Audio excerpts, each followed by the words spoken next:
I just went on the trip of a lifetime to Tokyo, Kyoto, Osaka, and Hakone. And it's easy to say that this has been the craziest, best trip of my life. So today I want to show you exactly why.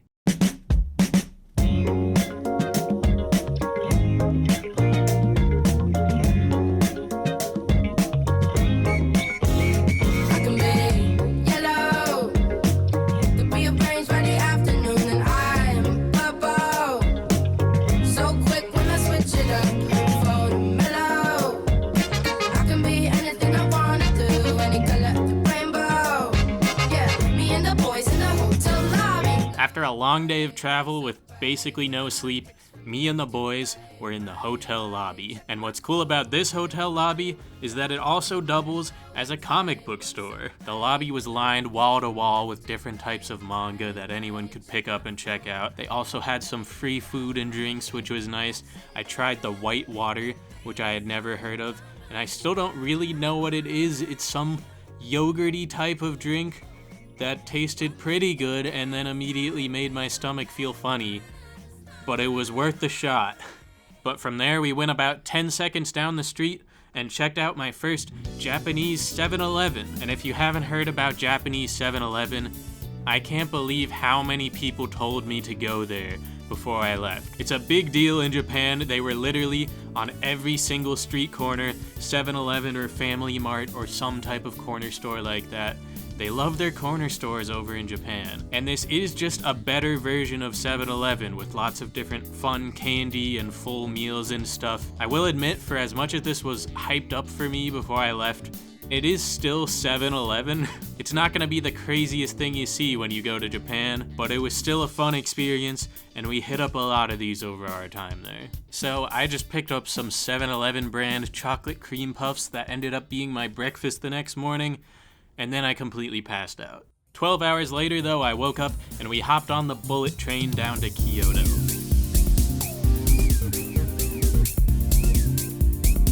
The bullet train was pretty cool. It is no lie that they have way better, nicer public transportation over there. But a few hours later we arrived in Kyoto and I went to check in to my Capsule Hotel. And if you haven't heard of Capsule Hotels, it is exactly what it sounds like. You rent a capsule. It is literally just a little capsule with a bed in it, and that's all you get. But this was honestly the nicest, most fun place I've ever stayed. I've honestly come to respect the philosophy of capsule hotels a lot, because never in my life have I gone to a hotel and been like, man, I really need this desk right now. So the Capsule Hotel says, f a desk, f a dresser, we're putting all that money into some nice-ass amenities. And they got everything you could ask for. They got nice toiletries, free food and drinks. They got a hot spring with a spa, a sauna, a cold plunge, everything you could possibly ask for and more. It was some of the most relaxing stuff in the world. Oh, and they also had toilets that were the craziest toilets I've ever seen in my life. They had the bidet where you could control the water temperature and pressure and the angle of the water. It would blow air on your butt to dry you off. The lid would automatically open and close when you opened the door. It was the nicest toilet I've ever sat on, and now being back in the US, I feel like I can never go to the bathroom again. But after exploring my capsule for a little bit, I went outside to meet up with my friends, and we went to get our first big Japanese meal. Burritos. And for the record, I do want to say that I objected to our first Japanese dinner being Mexican food, but this place was nearby, my friends insisted on going, and it was a good burrito. We really did not have anything planned for the rest of the day though, so we found ourselves just wandering around Kyoto, and we ended up stumbling into this cool little shopping center. They had all sorts of fun anime shops and thrift stores, and there was this one place where we went in on the first floor. It was more of like an expensive touristy shop.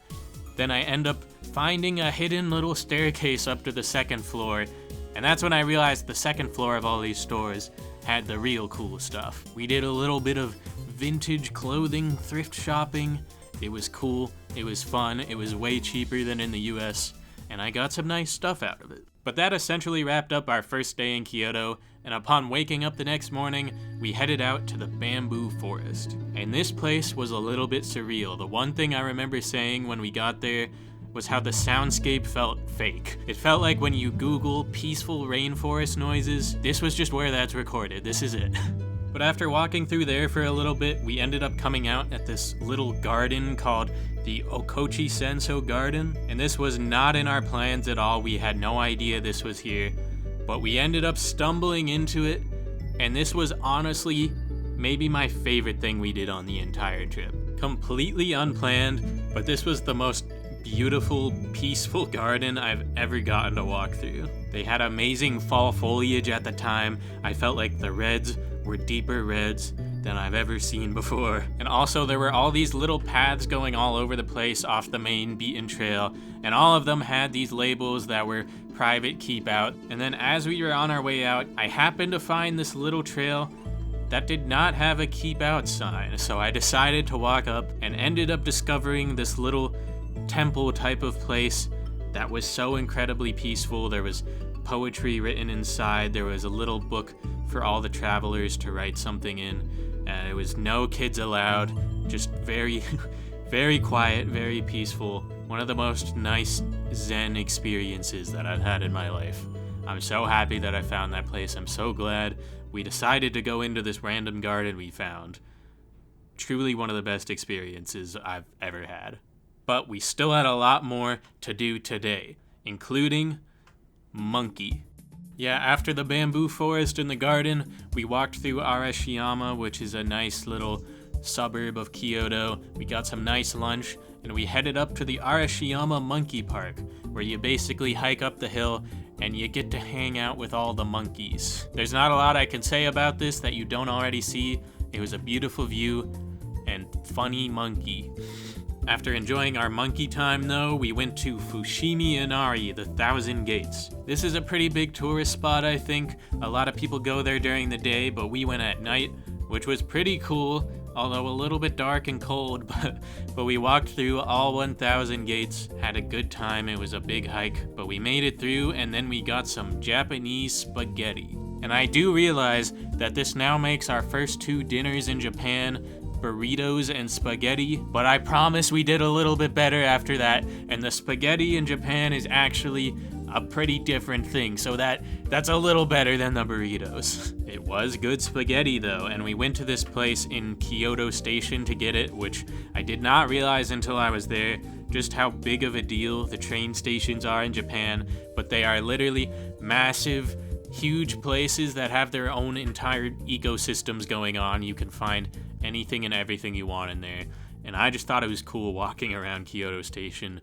and seeing everything they got going on there. Made it back to the Capsule Hotel though, got some free hotel breakfast in the morning, and then headed over to Nijo Castle, which happened to be near our place, so we decided to go check it out. And this was another surprisingly cool thing to see. They didn't let us film inside, but there was some cool historical stuff going on in there, talking about the shoguns that I found really interesting, and outside is the scenic, fun part to look at anyway. It's also where I played my first gacha game in Japan, which if you don't know, there's all these little gacha machines all over the place in Japan where you can put in some yen and get like 1 in 5 random things out of there.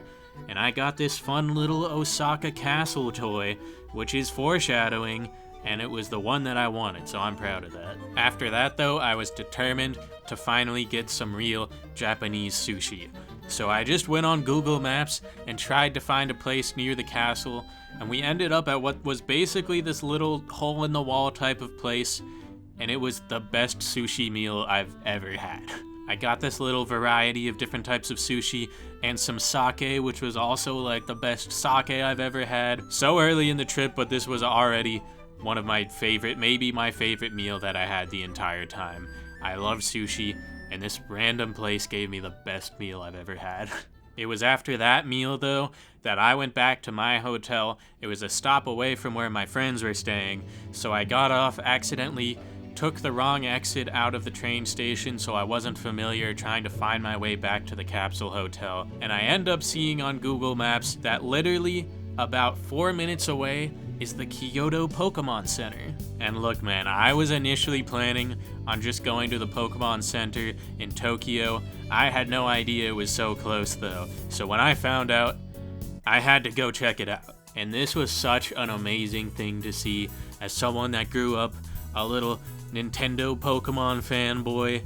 This was absolutely surreal, walking in, hearing the Pokemon Center music playing, seeing all the stuff lining every single wall, playing a little Pokemon arcade game, and then spending all of my money. And I do want to tell you that normally I feel like I'm very good at not spending money on things that I don't need, but when I was in Japan, I felt like if there was ever a time or a place to spend the money, it's right now. Speaking of which though, as I exited the Pokemon Center, I see these people walking in with a big Nintendo Kyoto bag, and all of a sudden I realized the Nintendo store was nearby too, and I didn't have time to go right that second, but I was determined to go before we left Kyoto. First though, I met back up with my friends for dinner. We did Yakiniku, which is the Japanese barbecue thing where you get all the raw meats and you cook it yourself. That was obviously very fun, even though none of us really knew what we were doing. Then we found this little place that gave us some ice cream inside of a croissant, which was nice. And that was our last night in Kyoto. But before checking out the next morning to head to Osaka, I did have some unfinished business. So I found my way to the Nintendo Kyoto store right when it opened, and I gotta say, this moment that I got on camera right here is one of the top 10 moments of my life. I'm not even exaggerating. This is the most kid in a candy store a 24-year-old could possibly feel. I just emerged up the escalator hearing the Animal Crossing music fading in, then I run in there and see every Nintendo item I could possibly imagine. This is the kind of stuff that feeds my soul. I firmly believe that everybody has some childish thing that they've held on to since childhood, and being able to experience that again brings you straight back to that feeling of just pure nostalgia and childlike wonder and happiness. I cannot say enough good things about the Nintendo store. I was probably there for like 2 hours just pointing at everything and going, whoa, that's from Nintendo. Again though, just a surreal, whimsical type of start to my day, and I dropped like a couple $100. But I had to leave eventually so we could make our way down to Osaka. We just took the subway there, which I did not realize how close Osaka was to Kyoto. We didn't have to take the bullet train or anything. We did have to lug all my new Nintendo and Pokemon merch with us though, but we made it, and as we waited to check into the hotel that afternoon, we ended up going down the street to this place for a nice katsu lunch. And you know, I've had people say to me that you can't find bad food in Japan, but this is where I started believing it. And this is where I stopped believing it. Yeah, after a quick walk by Osaka Castle and checking into the hotel, we set out on a mission to find Japanese McDonald's. But then there weren't any kiosks and we didn't know how to order, so we got scared and went to Burger King. And yeah, I mean, it wasn't great, but I was excited to try some Japanese exclusive menu items, including these cheesy nugget type of things and this weird spicy burger that had what tasted kind of like crunched up Takis on top. And it was weird.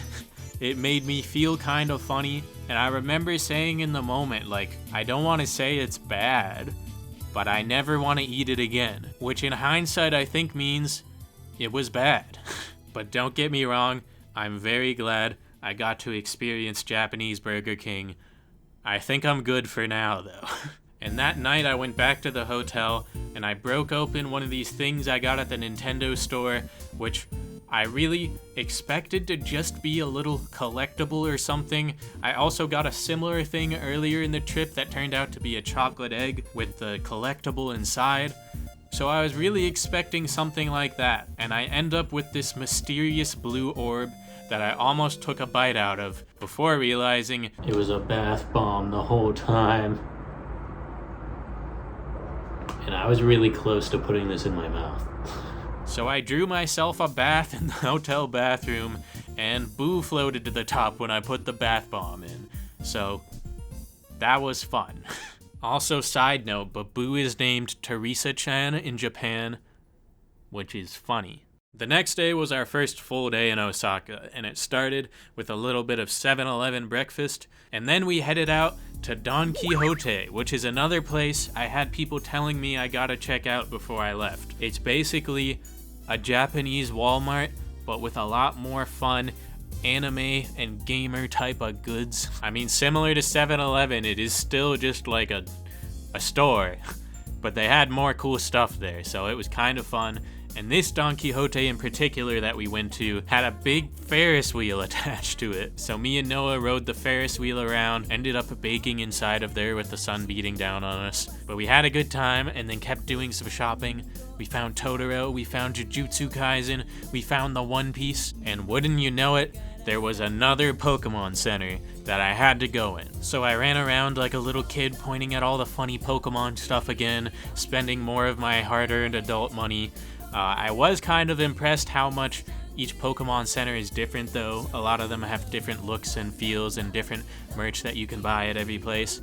So I did keep finding new stuff to buy, unfortunately. But also while we were in this little shopping area and Noah and I tried to track down Miru, we ended up stumbling across this place called Papabubble, which I was really excited by because I've always watched this YouTuber called June's Kitchen who did a series interviewing different like Japanese candy makers around, and I really wanted to see at least one of them, and I didn't think I was gonna be able to, but we happened to find a Papabubble location right here, and they were doing the exact same cool stuff from the video where we got to watch them making the candy right in front of us, and that was pretty awesome.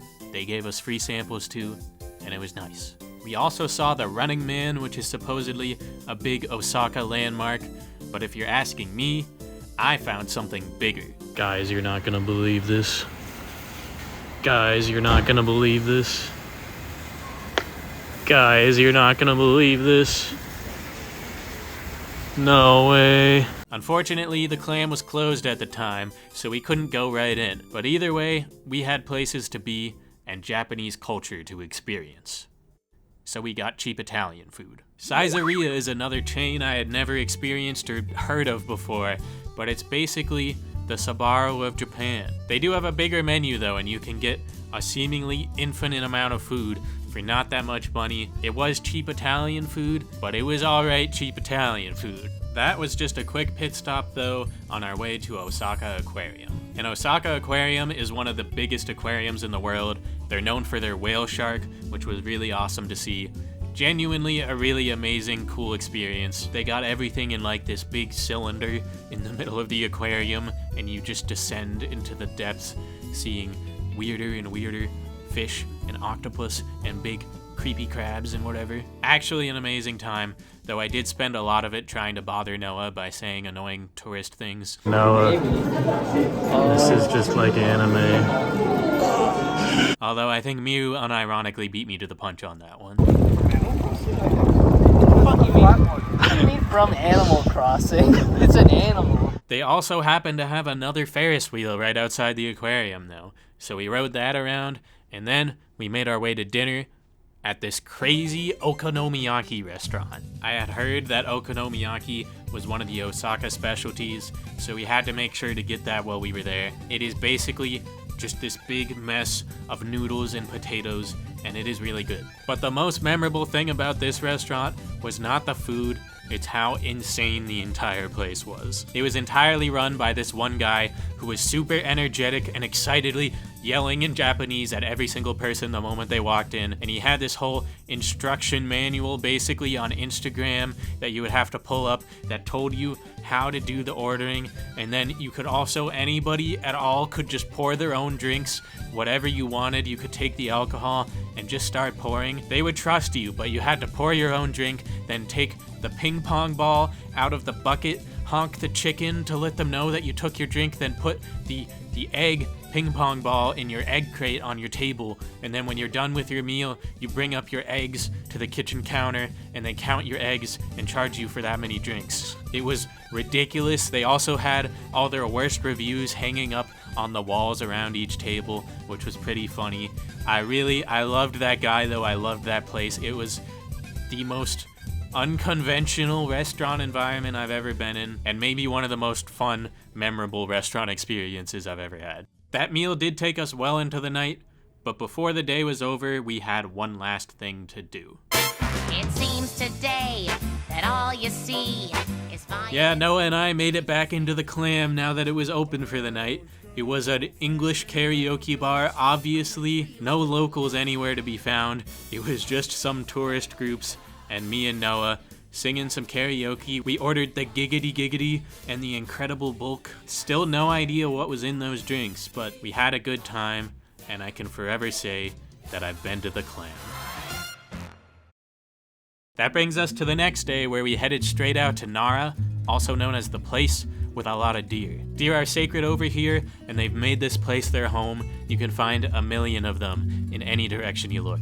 We spent most of our day here. We had a nice lunch, then hiked for a little while. There was a great view of the city at the top of this hill, and we got some of the deer food so we could all feed some deer, and that was very nice. After getting back into the city, though, I was now hooked on the feeling of Nintendo Store, so I made it my mission to go to Nintendo Osaka too. And this was still another amazing chance to immerse myself in the Nintendo world. Maybe not quite as exciting as the one in Kyoto, because it's never gonna top the first time, but still just a beautiful place, a happy place for me, and I spent more money.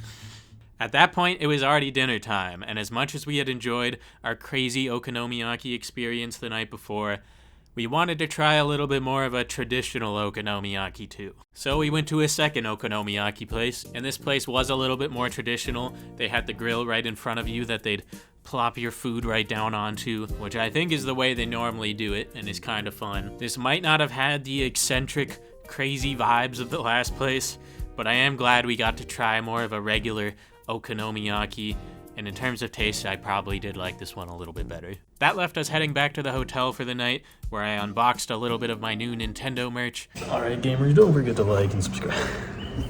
And then got ready for a big day ahead. Now you might be wondering why I say it was a big day ahead, and that's because we got the fucking Minion Burger, baby! That's right, this was the day of Tyler and Noah hit Universal Studios Japan, and we spent a whole day here. And the first thing we were able to do was head to the Jurassic Park world to go on the Jurassic Park ride. And this was the one, like, real roller coaster we went on for the day, where they strap you in like a pterodactyl flying around with your stomach facing the ground. That was super fun. Then from there we went over to Jaws, which was basically like a guided boat tour, but a shark was chasing you the entire time. And the thing I gotta say about that is the actors who are just on a loop going around this same spot of water and like really getting into it and screaming at the shark every time over and over and over again. That's some of the most impressive acting in the world. I don't know how they're not exhausted.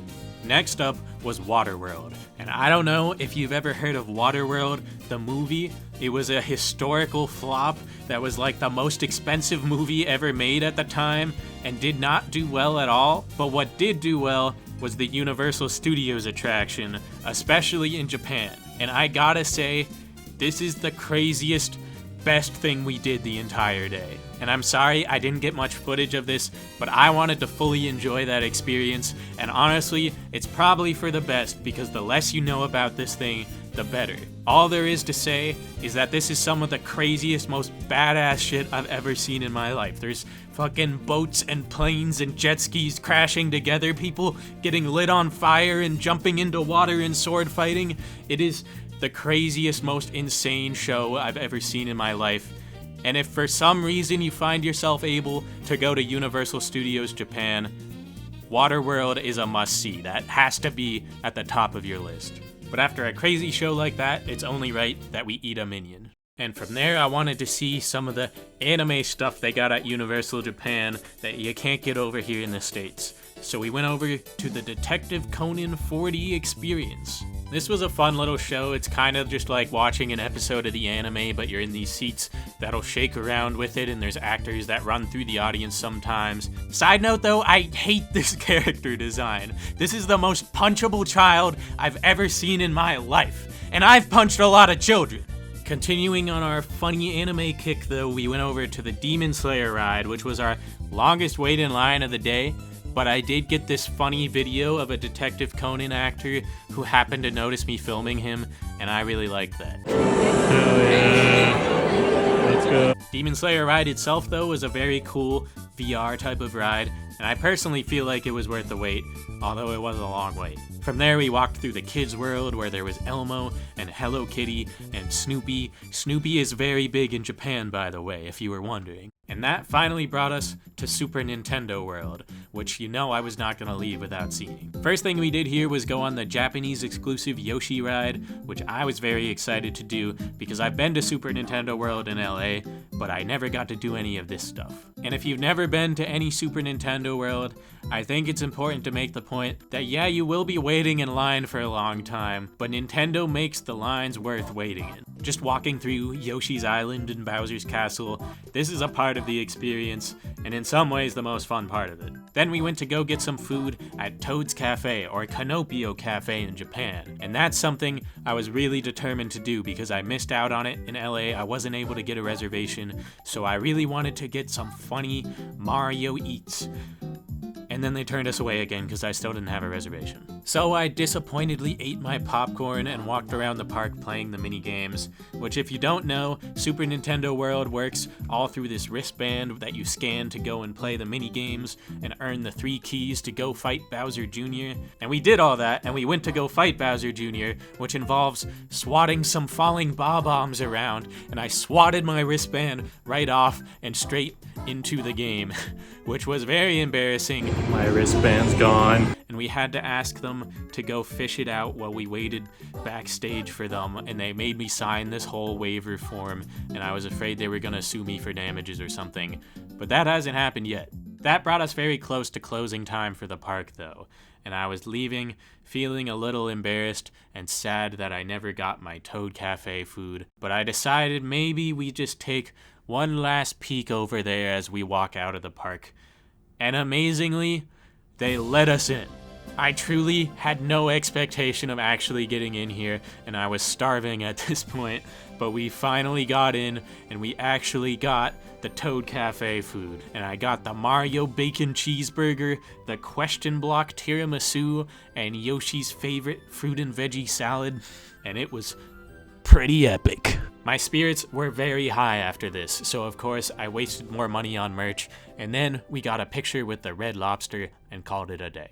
The next day we hopped the bullet train to Hakone. I slept through breakfast, so I got one of these bento boxes that they sell at the train station specifically for travelers, and it was really good. We arrived in Hakone that afternoon, and Hakone is a very beautiful, nature-driven, romantic spot. A lot of people coming here on honeymoons and things like that.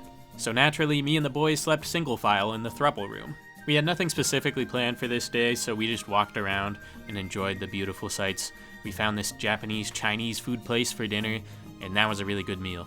Then after dinner, we checked out the hot springs at the hotel, which was very nice and relaxing. And afterwards, I didn't know this, but there's a tradition in Japan, I guess, to do a coffee milk chug after going in the hot springs. And I thought that sounded really vile, but we did it anyway, and it was pretty fun. It was the next day, though, where we really did our big Hakone tourist trip. We started by going up the mountain and seeing the open air museum. This was really cool, lots of beautiful artwork and statues, a whole Pablo Picasso exhibit inside, which I couldn't film in, but they had some really cool pieces, some really nice history, and just some beautiful views out there. There was even a foot bath that you could relax in and enjoy the view, and this tower that was like stained glass windows all the way up. And personally, I feel like we're missing out on stained glass these days. We gotta bring that back. I stopped and got another round of sushi for lunch, and I still don't fully understand how something as simple as just rice and raw fish tastes better over there, but it tastes better over there. From there, we hopped on the cable car that takes you all the way up the mountain over the hot springs. That was a super cool thing, just to be on the cable car itself and see it from that bird's eye view, kind of. And when we got to the top, it's a big tourist destination. Lots of opportunities to take pictures in front of the hot springs, and they're known for the black eggs and the black ice cream they have up there. And unfortunately, we were not able to get any because they were already sold out of black eggs, and the black ice cream line was super long, and we had more business to attend to, like catching the pirate ship. And the pirate ship was cool because it's a pirate ship. It just kind of took us from one side of the mountain back around to where we started, but it was a very nice little cruise, and it's a pirate ship. I did also want to mention that Evangelion was set in Hakone apparently, and as such they had a bunch of random Evangelion stuff all around the place. There was this big Gundam that you could take pictures of, and that was pretty cool. That concluded our brief stay in Hakone though, and then we hopped on the train and headed back to Tokyo.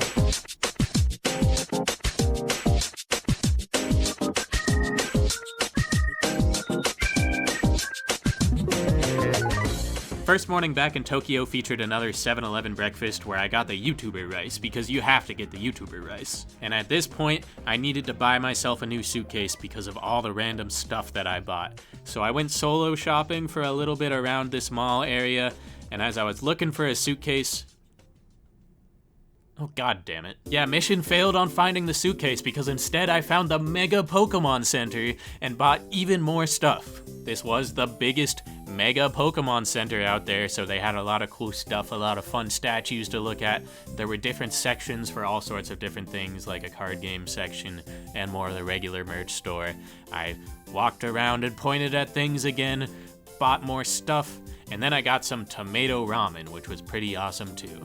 After putting my new stuff away and meeting back up with my friends though, it was already time for dinner, and we finally got to accomplish our goal of visiting Japanese McDonald's. This place had a kiosk system, so we could actually confidently order some funny Japanese McDonald's items. They had some VTuber collab going on, where I got this fishy croquet sandwich type of thing out of it. Also got this teriyaki burger thing that I actually thought was pretty good. And I got the chocolate pie, which I was really excited to try. Slightly disappointed because of how dry it was. I really expected it to be a lot gooier, and it was just kind of dry and flaky, but still, good fun Japanese McDonald's experience. And if you want my official Japanese McDonald's review, better than Burger King. That night, we also got to hit up our first Tokyo arcade, and these places are absolutely crazy. There are some people going nuts on those machines, but I had a lot of fun. We played the dancing games. There was this piano game that I really got drawn to after a while. They had the horse race betting game with real toy horses going around, and we could not figure out how to do any of this. But it was pretty awesome, huge popular arcade. I wish they were a little bit more like this in the US.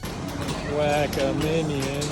The next morning, we went to this place Miu recommended for Tsukemen, which is the type of noodle dish where you're dipping the noodles into the broth yourself, and it was absolutely delicious. But we left there, and this was not an attraction at all, but I want to mention the hot dog cart we walked by that was playing What Does the Fox Say? Not something you see every day. This was when I finally acquired a new suitcase though, and then we headed back and I had a pretty chill day at the hotel after being on all day every day for this whole trip.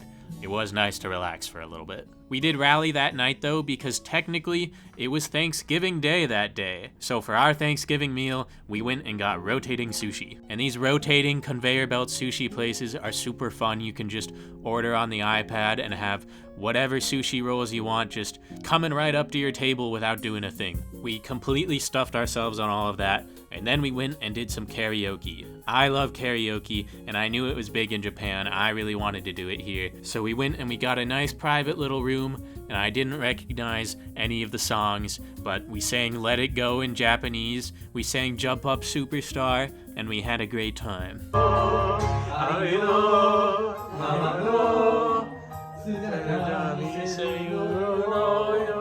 The next day was now officially Thanksgiving over in the US, so I woke up early to watch the Giants Thanksgiving game, unfortunately.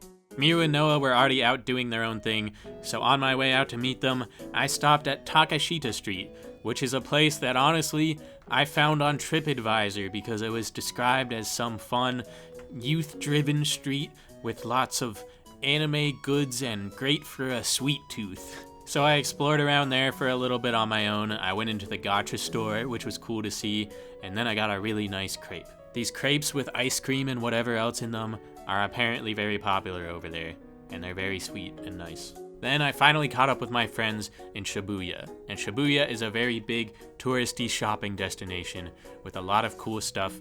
I went to the Mega Don Quijote and got some gifts for my friends. I saw another big one-piece store. We explored Tower Records, and I walked across the famous Scramble crossing, which is maybe the thing that I recognized in the least weeb way out of anything I recognized here, because for me, walking across this street made me go, wow, I'm just like Scarlett Johansson in Lost in Translation. Everybody was constantly filming as they walked across this stuff, though.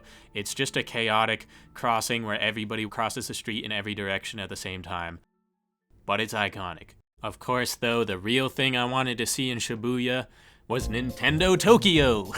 And at this point, I'll be honest, I was exhausted not just from the jam-packed trip, but also from spending all my money on this stupid gamer merch.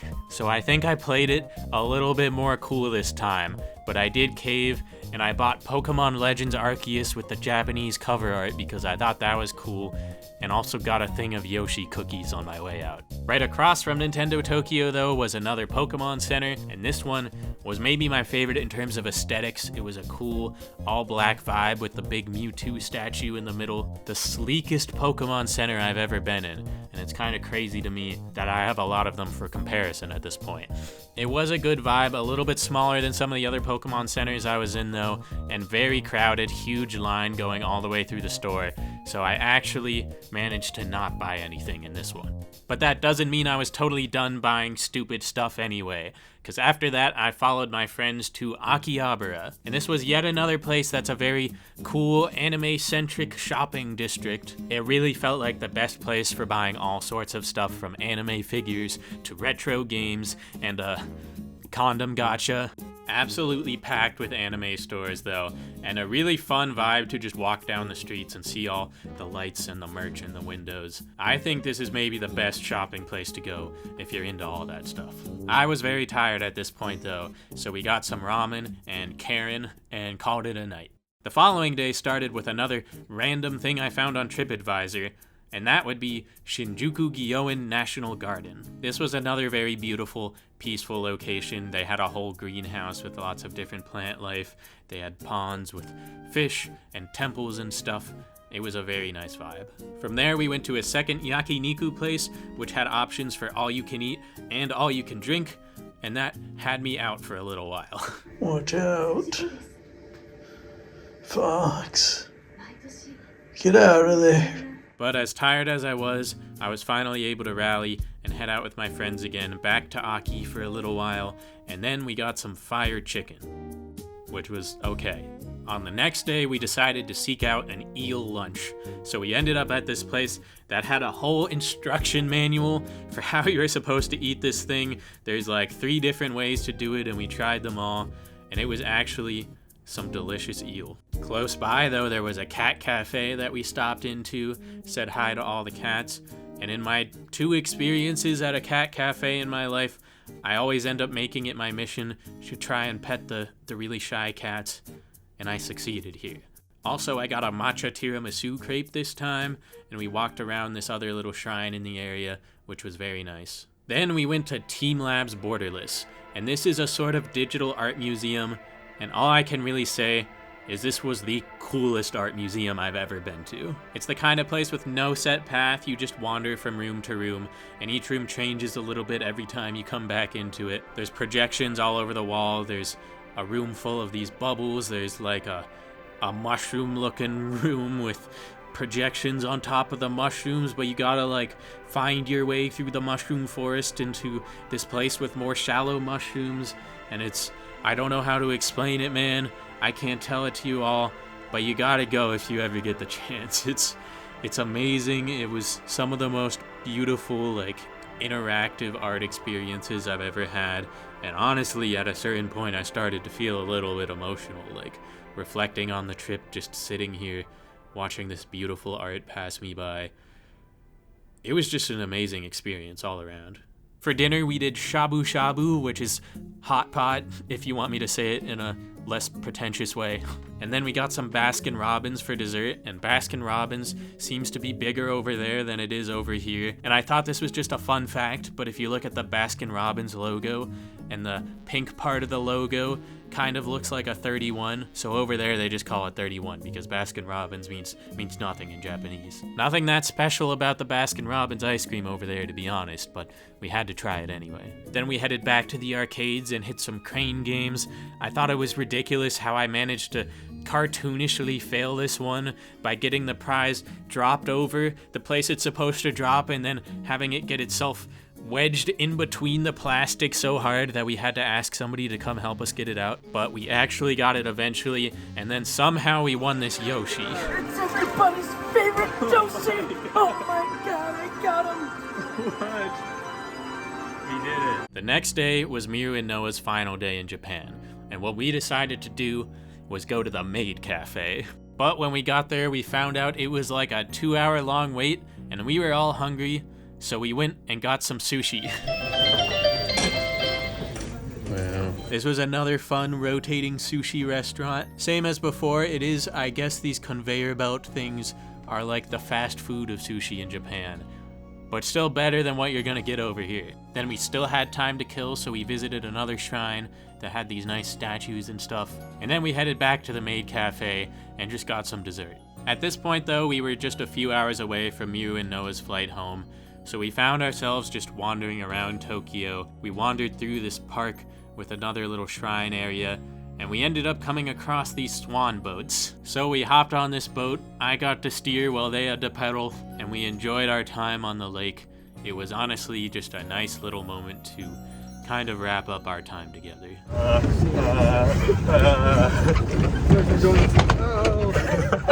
But that wasn't the end of my trip, because I still had one more night. And after such a jam-packed, successful trip, there was only one thing left to do. Go to Denny's. Yeah, we had kinda joked about going to Denny's the whole time, so I figured this was the time to do it. They had a very large menu over there, even bigger than American Denny's, and you know, it was pretty good. It was Denny's. But for my real last moments in Japan, I wanted to do something a little bit more special. So I made my way over to Tokyo Tower, and honestly, this was the perfect way to end the trip. I went up to the top and saw some beautiful views of the city. It just feels like this overwhelming expanse of city way out into the distance. And it was a great moment for me to just be there on my own and reflect on the trip, reflect on my time in this city and in this country. And truly, as I thought about it, I was just amazed at how everything worked out. I mean, so many things that I wanted to do, so much stuff that was pretty much unplanned that just kinda coincidentally came together. Including just being on this trip at all. It is honestly incredible how everything worked out. And as I was doing this emotional little bit of reflecting, I decided to turn the camera off. Just so I could soak in these final moments in this city that I don't know if I'll ever be back to again. But I'm so happy that I found myself there for a brief time. Truly, I am grateful for everything I got to see on this trip. Except Detective Conan.